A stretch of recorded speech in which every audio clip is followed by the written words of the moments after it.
Welcome, everyone, to the post-event panel discussion for customer support client success executives, where we gather to talk about some of the biggest challenges that we're facing, share best practices. Today, we had the topic of delighting your customer. We spent an hour. We were able to hear from a great subject matter expert on this. And then we were in breakout rooms kind of sharing some best practices. And now this is our panel discussion to kind of talk about those best practices that were shared. I'd actually like to turn the time over to Sri Velamoor to talk about what he discussed with us as it relates to delighting your customers and some things that you should consider. From there, I'm going to open it up to this amazing panel to kind of share some of their thoughts and best practices around this topic. So, Sri, over to you. Thank you, Paul. So just to summarize, we looked at the human hierarchy of needs and talked about this concept of the customer hierarchy of needs, where at the bottom two layers, you have the feature functionality needs, and then you have the trust and safety needs. These two layers go towards avoiding disappointment for the customer in terms of your product or service. But if you focus on the top three layers, which are the community and belonging needs, the self-esteem needs, and then eventually the self-actualization needs, that is where you're able to deliver delight. So a simple framework by which to think about that or to come up with ideas in terms of what would be delightful versus what's a disappointment avoidance. One thing that works for me is if we put ourselves in the shoes of our customers or our employees and ask, in this scenario, what would be delightful or what would be a delightful experience? And I think that could reveal some thoughts and ideas about, how we could even think outside the box and come up with things that would be delightful for our customers and employees. One quick example I'll share is for professional services companies or for companies where the employee needed to spend extended amounts of time in their job and be away from home.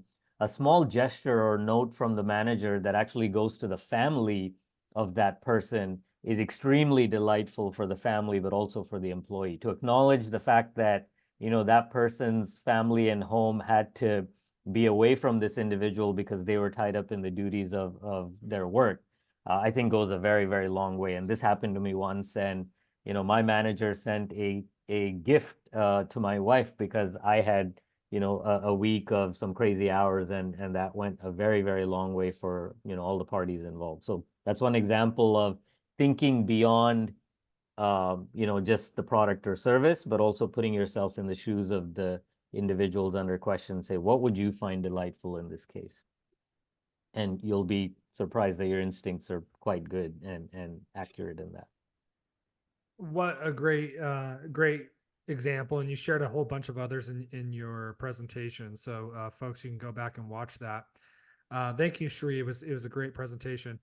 I'd like to open it up to the panel here. I'm going to have Joe go first and kind of share your thoughts on this topic, and then open it up to anyone else that wants to jump in. Thanks, Paul. Sri, you remind me of your story reminds you of the expression "happy wife, happy life," and yeah, I can see how that would be real good. When I think about the delighting customers, it actually makes me think about how we're measuring progress on that. And my organization, basically based on my input, has switched from NPS to CES. So CES is customer effort score. Mm-hmm. And I read a book, Matt Dixon's the author. It's called The Effortless Experience, something like that. Mm-hmm. And like he actually argues that like it's about making the interaction effortless instead of really about like making them like a 10 on the NPS. Like you're going to keep customers if it's easy to work with.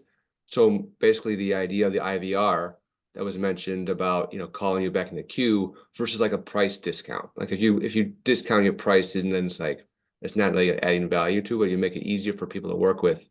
So it's only been a couple of months to see how this has impacted our renewals and how our focus is on customer effort score versus NPS. But I wanted to hear other people's thoughts on that and things people are doing to delight their customers, which in terms of, but with the caveat of making it like the effortless approach versus just, you know, an award, if you will, if people have good ideas.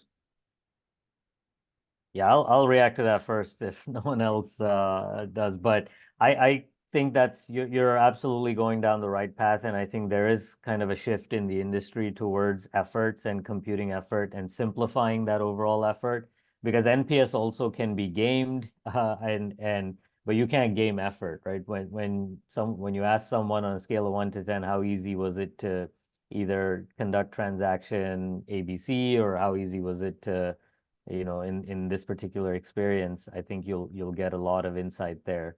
And it also gives you insight into exactly where to simplify and remove friction in your overall effort. And I agree with you that people remember how it felt to do business with someone than what the thing did, or how much it cost.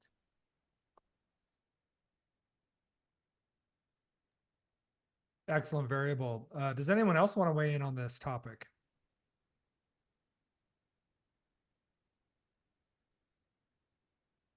Carrie, please. I was having a hard time raising my hand virtually.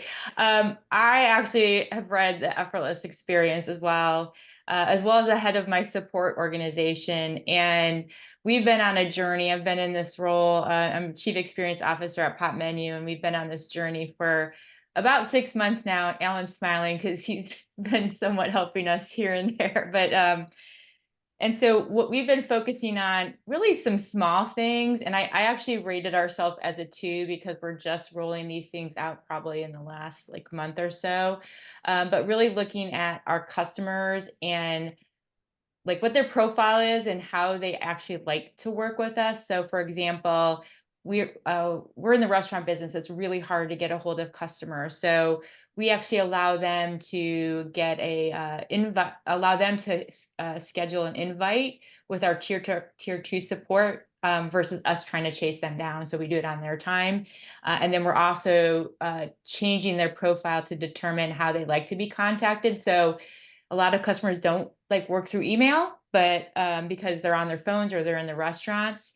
And one of the things I was telling my group that we just rolled out this week, which is why I gave us a 2, is something we're calling forward resolve, or kind of next best action. But if a customer actually calls in and they've got a problem, we're looking for an opportunity to help them with something else. So rather than measuring on how long it takes or how long we are on the phone with a customer, I've told my team, don't even worry about that metric. We've moved to CES where we had CS, but we're focusing on what is that experience and how are we kind of helping solve a potential future problem or something that we see. For example, they call in, they have an ordering issue, something with their online ordering. We notice they're not using their marketing tools, which is really critical when you're trying to drive online ordering business, right? So those types of things. So we're just rolling that out this week. Maybe in a future time, I can tell you if it's good or not, but it's something that I think we're pretty excited about. Love that, Carrie. Wonderful. I saw a lot of hearts out there, a lot of people nodding heads. That reminds me of a Kaizen approach, right? You've already got them on the phone, and from an effort perspective, take care of everything you can. Why would you restart the process again? Brilliant. Really brilliant. Tracy, some thoughts. Yeah, just to follow on what Carrie was saying, that the metric of average handle time, we almost need to turn it on its head. And it's not about how quickly did you get the customer off the phone, but how much time were you able to spend with them, to personalize it, to solve what their issues are, to make them feel like they're your only customer, even though they're not. And so I applaud you, Carrie, for throwing that metric out the window and instead looking at how many of problems does our customer have that we could solve for them. We definitely have thrown average handle time out the window at NeoGov. Brilliant. Thanks for that support over to Carrie as well. I have to say, I was just on the phone very late at night with Best Buy. They couldn't resolve my problem. It was a Wi-Fi issue, but he's like, he didn't, what he did for me is he actually cleaned my computer while we were doing this troubleshooting on the Wi-Fi, and my computer is running perfectly right now. So I am actually very delighted customer. He didn't end up solving my problem, but he made something else more delightful for me, which is something I was kind of putting off that needed to happen anyway. All right. Any last final thoughts around this topic? Great discussion, folks.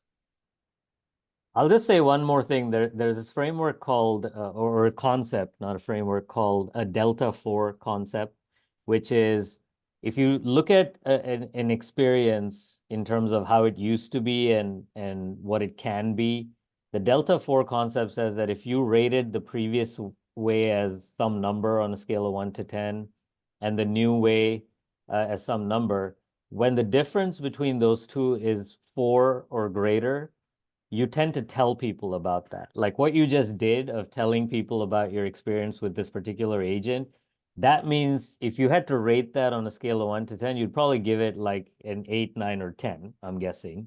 Whereas another experience where they just solved your issue, you might say, yeah, 4 or 5, it was fine. We got it cleared, right? So I think that idea that you want to think about it in terms of is the new way that you're suggesting of doing something, will it move you one notch up or not, and towards creating a delta of 4, I think is another way to also be objectively measurable in these efforts, because these can feel like very touchy-feely things, but there are ways to kind of quantify them. Excellent. Sarah. Well, lower my hand.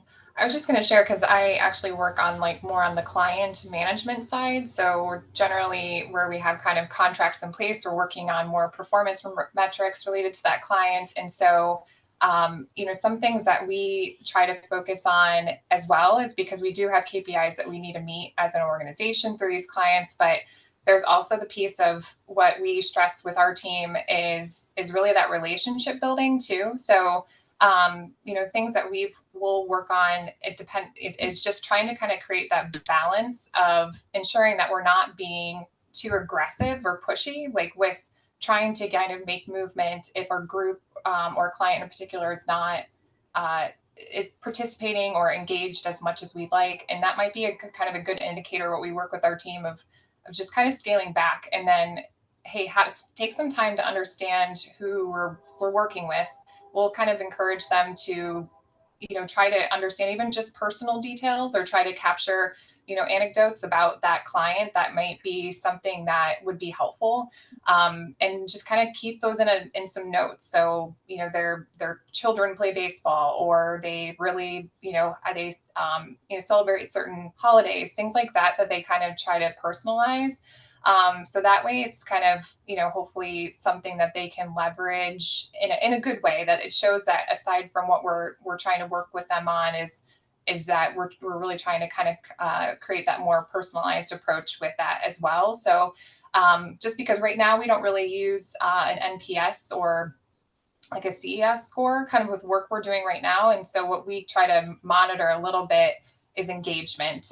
So we've tried to, within our team, almost create a little bit of a scale of engagement. And so for groups or clients, we work with provider groups. So that's why I keep saying that.